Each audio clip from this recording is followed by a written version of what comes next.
We are back. It's the Joe Holka Show presented by FanDuel. Week 9 tournament plays of the week, position by position, pivot/leverage plays that might go overlooked in GPPs and can help us get to the top of the DFS leaderboards. Plus, we're going to show you guys how to use that information by building a lineup at the end live. No TJ Hernandez this week, but I'm not alone. Thank God. Welcoming back my good buddy. You guys know him from sharpfootballanalysis.com and the Sharp Angles podcast. Lord Reeves on Twitter. Rich Hribar. Normally, TJ is bringing us the goods. We go through one player. I'm actually, since we're a day later recording this, we have a little bit more ownership context. I'm going to kind of tee Reeves up for the chalkiest player in the slate. And what we would do a little bit differently is to gain either some leverage or basically a direct pivot price-wise. So we're going to jump right into it and talk about the quarterback position. And pretty easily, Reeves, on this slate, it looks like it's going to be Lamar Jackson at 8,300 on FanDuel, probably 25+%, depending on what type of contest you're looking into. So the pivots essentially are either Patrick Mahomes at 8,500. He's about 8% ownership as of right now per Run the Sims, or Dak Prescott, 7,900 for probably even like 5 to 6% or so ownership. So do you have a preference? If you are pivoting to one of those guys, do you prefer Mahomes or Dak? And I'll say this, if you haven't checked out the stacks video that we just went through, we did go through a little bit more in detail of this this Chiefs and Green Bay game without Aaron Rodgers. We did like Mahomes in that game, spoiler alert, but Mahomes versus Dak, where are you at? Yeah, it's tough not to still like Mahomes for the potential upside. I will say though, if you watch that video, we also talked about Dak and his situation and how some of the Broncos defensive metrics might be just leading into more of their opponents because they've only faced two quarterbacks that have been in the top 15 in passing points per attempt, and they were Lamar Jackson, who threw for 316 yards against them, and Derek Carr, who threw for 341 yards against them. So Dak, I do believe if he's gonna be that low, offers a lot of leverage. He's just really hard to stack. Like we tried to build that out, and that's what's I think preventing the full spike of saying he's the direct leverage, because you're gonna have to get the stack right. Right. Exactly. All right. So if we were to, I guess, go the Mahomes route, do you think that like going right into that Tyreek Hill ownership versus Kelsey is, I guess it's an interesting situation for tournaments because I don't we talked about in the other video. I don't think a lot of people are going to go Mahomes to Tyreek is because it's so expensive and they're not going to want to have full access to that game that people think is going to be a little bit more gross now. And then all this stuff with Travis Kelsey, it seems like Kelsey could actually be around 10%, which seems like a decent GPP spot to me at least. Any preference on who you would pair Mahomes with if you did go that route? Objectively, the signal does point to be more of a Tyreek game, just based on since Jair Alexander's been out, what wide receiver ones have been doing against the Green Bay Packers, and they've been forced to elevate, rookie Eric Stokes into a larger role. So that would lead me to Tyreek, but I mean, obviously it's a 1A, 1B thing. So like, I have no problem if Kelsey's going to be 10% and you trying to get, a spot where you're getting, 20%, 25% Kelsey, or he's just your lock button. I'm with you. The quarterback position too, like obviously it's usually going to be a little bit more flat. 25% for Lamar was a little bit eye-popping to me though. We'll see if he ends up, I guess, anywhere near that in some of the larger field stuff. Anything else? It was the similar thing 2 weeks ago. He was, prior to the bye, he was super popular against the Bengals in the same boat. And it was a similar matchup of a team that can get pressure on him. That's your out. And I went into depth on a lot of the stats there, but like the Vikings are a team that can generate pressure without blitzing, and that's been Lamar Jackson's, like, it's every quarterback's bugaboo, but it's particularly been jarring for Lamar Jackson splits. Yeah, so if we're going to move on to the running back position, this is where a lot of the chalk is going to be. This is where we're going to I guess, unlock some of these elite price players. And it's Myles Gaskin. He's 6,100. He's looking at like about 30% ownership if you want to jam him in at this point. So if we're looking at pure pivots, you're kind of looking at some of those like Denver running backs. We'll see what happens with Christian McCaffrey. If not, you've got Chuba Hubbard at 6,800. I guess I'm curious, Reeves, your thoughts on the Denver guys, though, because Melvin Gordon, he's 6,400. If you wanted to go the Javonte route, it's at least interesting. We've got Javonte Booker in there at 6,300 as well. So there are some guys here in this Gaskin range. Is there anyone that like kind of stands out to you overall, or just hope to pick the right touchdown in Denver, I guess? I think that's very hard to do. Yeah. It's been Melvin Gordon 2 weeks in a row, although 2 weeks ago they both scored a touchdown. So, they both ended up getting into the box. But especially when you factor in game script, they're probably going to be chasing points here. There's just no clear like diagnosis between like routes run and red zone usage. It's all split between those guys. It's very hard. I would say in this price range, the guy I like the most is Zack Moss at 6K. Nice. Leverage off of all the Buffalo stuff. Really good. Yeah, he outsnapped Devin Singletary last week, 47-25, outtouched him 14-8. We've got him as a huge favorite against a Jaguars team that is really struggled out of. They were one of the most disappointing teams coming out of the bye last week against Seattle. They just got roughshotted by Geno Smith in Seattle. So I mean, I think he would be my favorite guy because you get a little bit of touchdown leverage. He's basically the same price as Gaskin on a team that's going to score 30 points by hook or crook, maybe 40. So I think he's my favorite guy in that price range. Yeah, the only reason I didn't add him to the list is he looks like about like 15%, but you're still cutting in half Gaskin at that point. So I still think it's totally fine. But the thing that you have, and TJ talks to us about this a lot too, if at all possible, you want leverage and a pivot, right? So a price that makes sense, but also leverage versus some of the rest of the tournament teams that are going to grab a lot more ownership. So if you think that a lot of people are going to be on Buffalo, I mean, you get both of those things with Zack Moss. So I like that quite a bit. Before we move on to wide receiver, if you're one of those people who doesn't watch this video live, start next week, every Monday and Thursday from 2 to 5 p.m. Eastern time. Of course, the big show is Sunday morning at 9 a.m. to noon to get you guys ready for kickoff. At wide receiver, Reebs, I think that the chalkiest wide receiver on the slate is going to either be Stephon Diggs or Tyreek Hill. You mentioned that it is a pretty nice signal for Tyreek. Obviously, I think this Buffalo team is going to be pretty popular, the Diggs and Allen stacks, but both of them are very expensive and projecting for over 20% ownership. So if we were to move outside of the Stephon Diggs realm, one of the things that we talked about again on the stacks video that I thought was super interesting was these Vikings wide receivers. So I'll let you touch on that, the coverages, and also if you wanted to go, I guess I'm curious if you think Marquise Brown is going to be holding at this ownership. I see sub 5% right now. So with Lamar being really popular, you don't gain as much leverage with Marquise Brown, but these Vikings wide receivers are super interesting to me, and it sounds like you have one that makes a little bit more sense. Yeah, they both are. When you look at their, splits versus man coverage, like I said, blitz heavy opponents. I mean, Ravens are going to be sending the heat. That's what they do.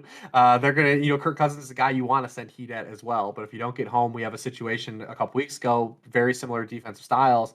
Carolina Panthers against the Vikings. We saw what those receivers and Kirk Cousins were able to do in one-on-one situations. Justin Jefferson has a 2 full yard difference in yards per out run versus man and zone coverage in favor of man coverage. He'll probably see a lot of Marlon Humphrey. That's not enough to move you off him. Like we said, he can beat anybody.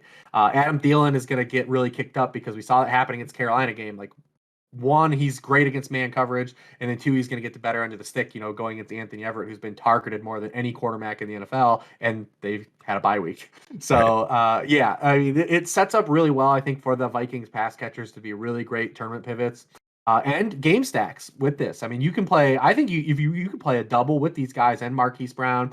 It is very expensive to do that, but you will save a little bit if you go the Cousins route. And there are some cheaper plays you can play. But I think it's a unique way that both those guys can kind of get there. Hollywood has scored in 5 of his past 7 games, and Minnesota, they will give it up a little bit on the deep ball. So I mean, that's where Hollywood lives. So he leads the NFL in targets on 15 yards or further downfield. And again, they've had a bye week. So yeah, it's crazy. I guess if you don't want to completely take, I guess, the averages of the last 4 games, whatever it is, sometimes it's as easy as like which teams have been on bye, which teams have not been on bye, and the ones that have already been on bye and they're still popping in some of this stuff. Like, it's a full other game. So that's crazy, man. I probably don't look at that stuff enough. Yeah, so I mean, if the Vikings are going to give up big plays, it's going to be to him. I mean, he's the guy accruing all of those money targets, and he said he's expensive. It's hard to play all 3 of these guys. It would be really hard. Because you'd have to really play down in a lot of spots. But 1-1, whether you go Thielen, Hollywood, with Cousins, or if you're playing Lamar, that's fine still too. I like that angle of it as well. This game, I think that when the passing plays do hit in this game, they're going to be for chunk gains. I'm with you. And also, if you guys didn't check out the mystery unboxing earlier this week, this Adam Thielen jersey we pulled out this week, and be giving that away. That's a sign. So maybe it is Thielen week, man. I've missed out on too many of these Thielen weeks. It's always like the sexier play to just play Justin Jefferson at times. I think that this game is very interesting, but also Thielen on a touchdown heavy site like FanDuel makes a ton of sense. So let's move on to the tight end position. The highest owned tight end right now, Reeves, looks like it's going to be Darren Waller at 6,800, about 25% ownership. Definitely think that he's a great play. And if we wanted to go direct pivot, easy to talk about Kelsey at about 10%. But if we go a little bit more unique, it looks like we have Dalton Schultz at 6%. We have Mark Andrews at about 7%. Both of those guys kind of in that same range as Darren Waller. So is there a guy between Schultz and Andrews that you think that you would prefer if you're just trying to go straight price pivot off of Darren Waller? Yeah, I like Dalton Schultz a lot between those names and Dallas Goedert too, but he's a little Yeah. higher on. That's probably why you skipped him. Yeah, we talked about Dalton Schultz on our video too, him being the guy I felt the most confidence in Dak stacks just because of Gallup plays and Lamb's injury. A lot of volatility there, trying to get diagnosed which receiver to play. But Dalton Schultz with no Blake Jarwin is basically going to be on the field for 100% of the snaps in this game, and the Denver linebackers couldn't be exploited. So I do like Dalton Schultz a lot as the Dak bring back. I'm in on that, and that's coming from someone that hasn't played enough Dalton Schultz this week. I think that the Dallas side of this game is very interesting. Pretty similar spot, like we mentioned before, as that last kind of explosion spot for Dak, and a lot of people aren't going to want to go there with the ankle injury. So, Reeves, I appreciate you, my man. Everyone, now that we have the pivots from Reeves, I want you guys to pause this video. Let me know in the comments your favorite tournament play for Week 9. I'm going to go ahead and build a tournament lineup, but I'm going to let Reeves get out of here. Appreciate you filling in. I don't get to build too. You can build if you want, Reeves. I'm happy to bring you on for the build.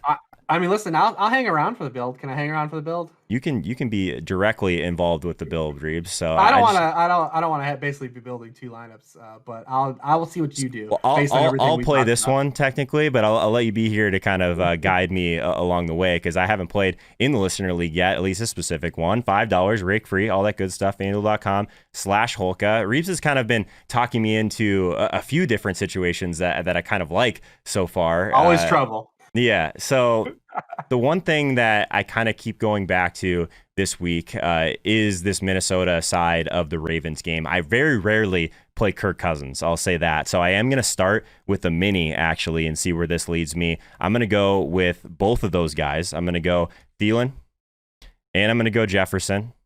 Ooh. Because I think there's almost like a double. We haven't talked about Conklin at all on this video, but I do think that he's going to gain a little bit of ownership, I guess, because people are going to want to play tight ends against Baltimore. So I think that's interesting. I think if we wanted to add Mark Andrews to this, it might be just kind of a different way to go about building this. So I'm intrigued by maybe adding Mark Andrews to the tight end slot on here, or we could go with Hollywood. I guess hate giving up all of the wide receiver slots without even using a quarterback. So I am going to go kind of use that tiebreaker and go with Andrews. So we got kind of our elite mini stack here, which is probably going to make my build a lot more, I guess, difficult. We talked about Zack Moss as an interesting kind of pivot off of Gaskin at running back. So I'm just going to try and see where that leads us if we put in Moss on this team and kind of free up a little bit of salary. One of the guys that we talked about on defense was San Francisco, which I think is interesting. But since I don't have any Kansas City and Green Bay so far in this one, Reeves, I'm going to steal your thunder a little bit on the last video, and I'm going to go Kansas City defense because they're so cheap. So how am I doing so far? We still got 7,100 the rest of the way. I dig it. You've got salary. Obviously, quarterback's going to take up is going to put a dent into your salary here. But so far, we're cooking with some gas here. I like the Minnesota side. I haven't built enough Minnesota builds early in the week. We'll see how creative we can get. But I don't think you'll see a lot of Andrews and double Vikings. Mm-hmm. Yeah. So like one of the things, like I'm tempted to go Dak here just because we've already been talking about him quite a bit as like a decent leverage option. Obviously, not a lot of people are going to want to go there. I said already that I didn't want to go Kirk Cousins. I think that one of the things that we talked about on the last video too, I think that Joe Burrow is kind of interesting because if you're just looking purely at ceiling and at projected ownership, like Joe Burrow is still popping as like a top 5 or maybe top 6 or so quarterback on this slate, and he's like 2% owned. So I think I am going to go with Burrow. I don't know if I'll be able to get to Chase on this team, but that would be like a situation where maybe I would kind of upgrade from from Burrow. So I'm going to start with Burrow because I do think that this team has been passing a little bit more, which we'd like to see. And then the easy bring back on the Cleveland side, we already talked about this with Reeves, is probably just Jarvis Landry, but I think he's going to be popular. But I don't think that there's going to be a ton of Joe Burrow stacks. At least that's what ownership looks like so far. So a ton of salary here. So if I did want to go with Chase, I could. So if I wanted to go... Let me ask you this while I'm kind of piecing together some options. What do you think about Mixon in Burrow stacks? Do you think it's too much of a negative correlation? Because I do kind of like that Mixon range this week. I just want to do it slightly differently than the field, I think. Yeah, Mixon, I think, is going to be on FanDuel particularly popular because his price hasn't moved. The interesting thing about that, and it's, is that the Browns are excellent against the run. Like they've been consistently excellent.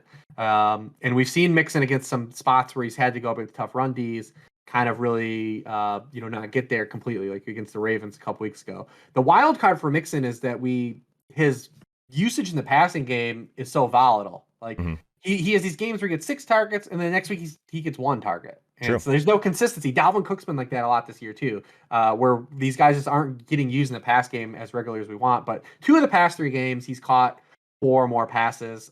So that's at least hopefully something we can build on, because that's how you want to get there against the Browns. You need to catch the football out of the backfield, because the one thing that they are still doing really well is that defensive front is really good, and they've turned into a little bit of a pass funnel. And when you brought up Chase, I mean, they are one of the worst teams in the NFL against opposing wide receiver ones. They're 27th in catches allowed to opposing wide receiver ones, 30th in receiving yards, and 30th in touchdowns allowed to opposing lead wide receivers. So that funnel, all that correlation is kind of tied up into pushing you more towards Chase, and especially because the ownership is on Mixon. Yeah, it hurts it hurts pretty significantly. I can't even play Mixon with the Chase team if I stick with this exact build, and then I'm in kind of a weird range at running back at that point. I'm kind of deciding between if I wanted to go to Josh Jacobs, Cordero Patterson, Darrell Williams, those guys. So it's a weird range. If I do go to T, though, I have an interesting kind of debate here. Do I want to walk right into the Ezekiel Elliott chalk, which is, I don't think the worst idea since we have no Dallas, no Denver on this team, or I go negative correlation with Aaron Jones and Kansas City defense, but I just love the leverage that we get with Aaron Jones. So that, I guess, decision, I think I am kind of set on moving down to T and deciding between those 2 guys. On this build, though, I don't think there's going to be a ton of ownership here. So I actually think it's fine to play Zeke on this team. What do you think about it? Yeah, absolutely.